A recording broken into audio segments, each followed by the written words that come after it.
Bismillahirrahmanirrahim. Assalamualaikum warahmatullahi wabarakatuh. Baik anak-anak murid Ustaz, kita berjumpa dalam slot Jom Belajar bersama Ustaz Muhammad Fahmi. Baik, Ustaz harap anak-anak murid Ustaz sentiasa berada di rumah dan jaga SOP dan jaga kesihatan masing-masing, kerana itulah tujuan kita mengadakan PDPR pada kali ini. Baik, sebelum kita memulakan pembelajaran kita pada hari ini, seperti biasa, kita akan membaca doa sebelum belajar untuk mendapat lebih keberkatan dan juga pertolongan daripada Allah Subhanahu Wa Taala untuk sentiasa kita fokus dalam pembelajaran kita. Baik anak-anak murid Ustaz, mari kita bersama-sama menadah tangan mohon kepada Allah Subhanahu Wa Taala supaya dilancarkan pembelajaran kita pada hari ini. Baik, tanda tangan sama-sama ya anak-anak murid. Bismillahirrahmanirrahim. Allahumma aftah alaina hikmataka wanshur alaina min khazaini rahmatika ya arhamar rahimin. Ya Allah, bukakanlah kepada kami hikmah-hikmahmu dan berikanlah kami rahmat-rahmatmu ya Allah yang Maha Pengasih lagi Maha Penyayang. Okey anak-anak murid Ustaz, Alhamdulillah dengan bacaan doa sebentar tadi, Ustaz harap anak-anak murid Ustaz dapat lebih lancar mempelajari pelajaran pada hari ini. Jadi apa yang kita akan belajar pada hari ini? Kita akan belajar tentang hukum nun mati ataupun nun sakinah dan juga tanwin. Baik, lihat gambar rajah di paparan masing-masing. Gambar rajah tersebut menunjukkan gambar tangan. Ya betul. Tangan dalam bahasa Arab disebut sebagai yadun. Kenapa kita menggunakan kaedah yadun ini? Kerana di dalam hukum nun sakinah dan juga tanwin hanya terdapat 5 hukum di dalamnya. Jadi apabila kita menggunakan kaedah yadun ini, kita akan lebih cepat mengingat, cepat menghafal dan lebih memahami tajuk pada hari ini. Baik, jika kita lihat pada gambar rajah yang seterusnya, lihat pada bukaan tangan tersebut. Bukaan yang pertama pada huruf ba. Ba iaitu hukum yang terdapat jika nun sakinah atau tanwin bertemu dengan huruf ba, hukumnya iqlab. Dan bukaan jari yang kedua merupakan hukum idgham bila gunnah, ada 2 huruf sahaja, lam dan juga ra.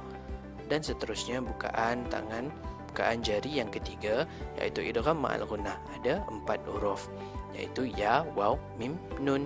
Yang keempat iaitu hukum izhar halqi, ada 6 huruf semuanya, kha, ha, ghin, ain, ha dan juga hamzah.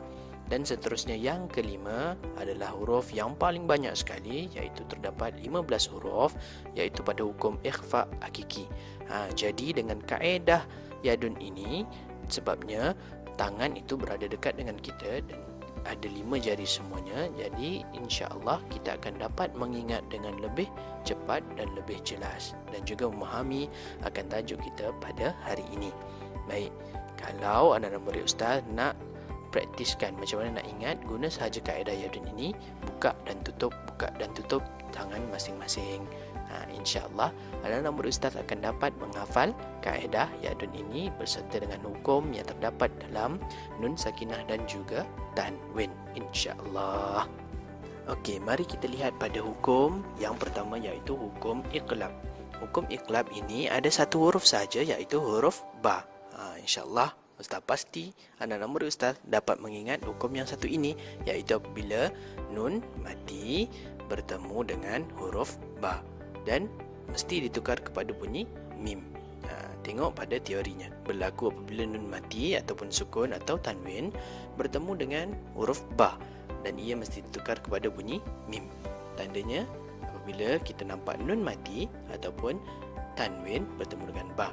Okey, itulah tandanya. Dan cara bacaannya pula adalah dengan menukar bunyi nun sukun atau tanwin kepada bunyi mim. Mesti dibaca dengan dengung 2 harakat. Baik, mari kita lihat pada contoh iqlab pula. Contohnya senang sahaja, iaitu yang pertama Ustaz boleh kongsikan dari segi tanwin.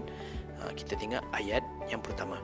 Ayatan bainah. Dengung 2 harakat. Itu untuk yang tanwin.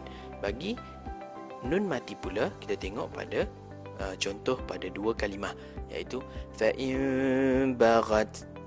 Pada satu kalimah pula yumbitu. Begitulah. Itulah dia antara contoh-contoh yang terdapat di dalam Al-Quran pada hukum iqlab. Lepas ni anak-anak murid ustaz boleh belik kembali Quran dan lihat di mana pula contoh-contoh yang lain yang terdapat dalam Al-Quran pada hukum iqlab. Baik, kita teruskan yang seterusnya pada hukum idgham bila gunnah. Jika iqlab tadi satu huruf, idgham bila gunnah ada dua huruf, iaitu lam dan juga ra. Baik, kita lihat pada teorinya, iaitu apabila nun mati atau tanwin bertemu dengan salah satu daripada huruf lam dan juga ra. Nun mati atau tanwin bertemu dengan lam ataupun ra, dan cara bacaannya ialah memasukkan nun sukun atau nun mati dan juga tanwin ke dalam huruf lam dan juga ra. Dan juga tidak dibaca dengung. Kalau iqlab tadi kita baca dengan dengung, idgham bila gunnah kita baca tanpa dengung. Okey. Untuk lebih anak-anak berustaz faham, mari kita lihat pada contoh-contohnya. Baik, contoh yang pertama untuk huruf lam ustaz bagi, iaitu kita tengok pada jika tanwin bertemu dengan lam.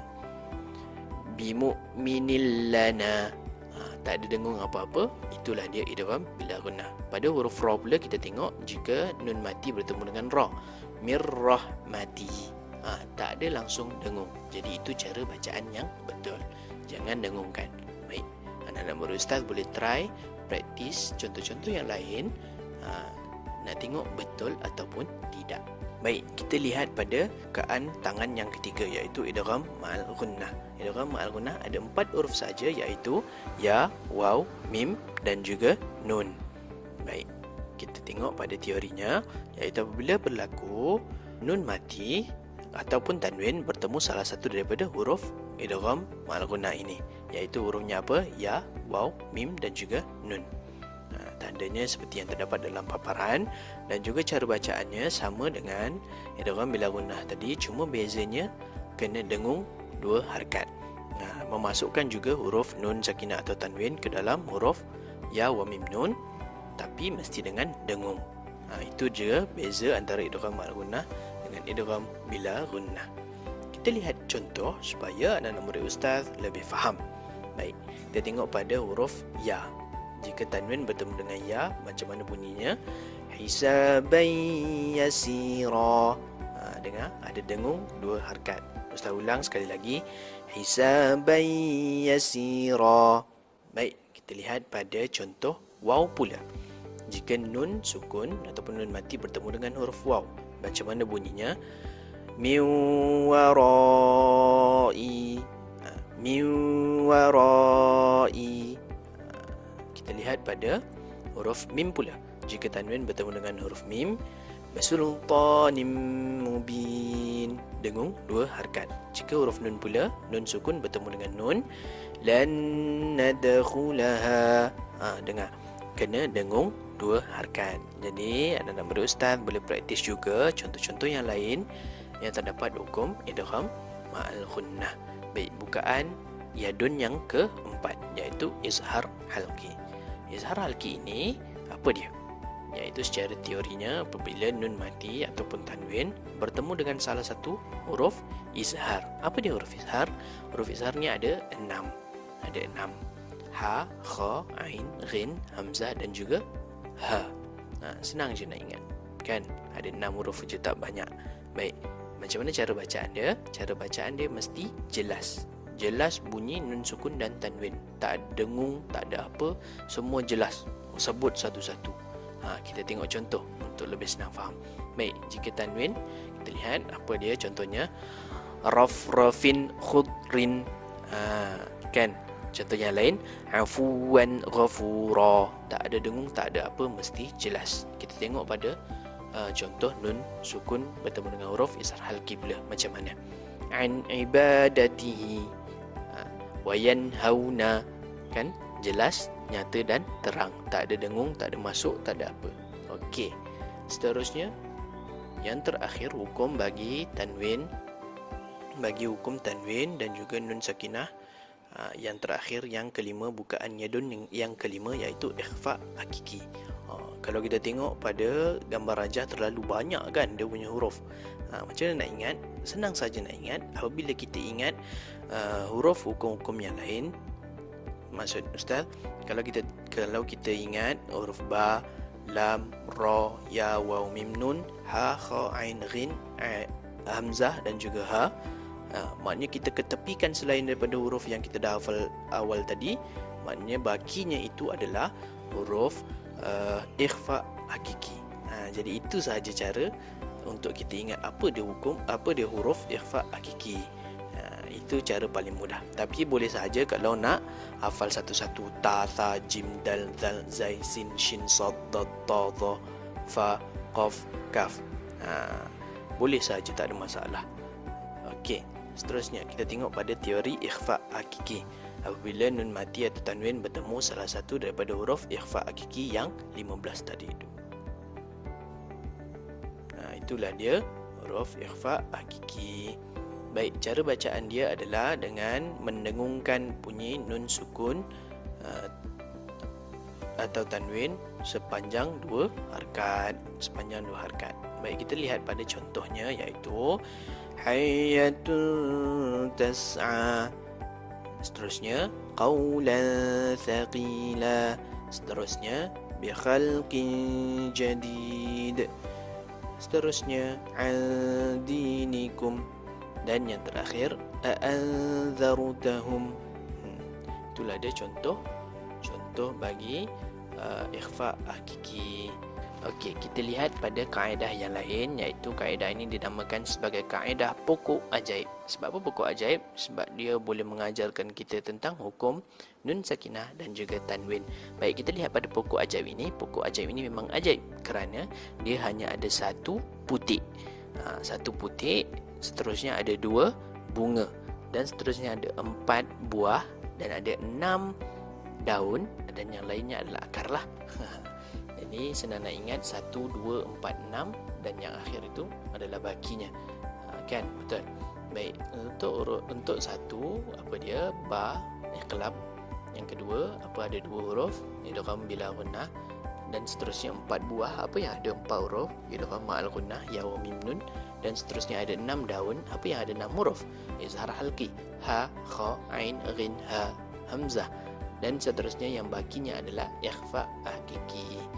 Itu sahaja cara nak mengingat bagi kaedah pokok ajaib ini. Jadi terpulang kepada anak-anak murid Ustaz sama ada nak menggunakan kaedah yadun tadi ataupun kaedah pokok ajaib ini. Mana-mana pun nak guna, Ustaz tak kisah.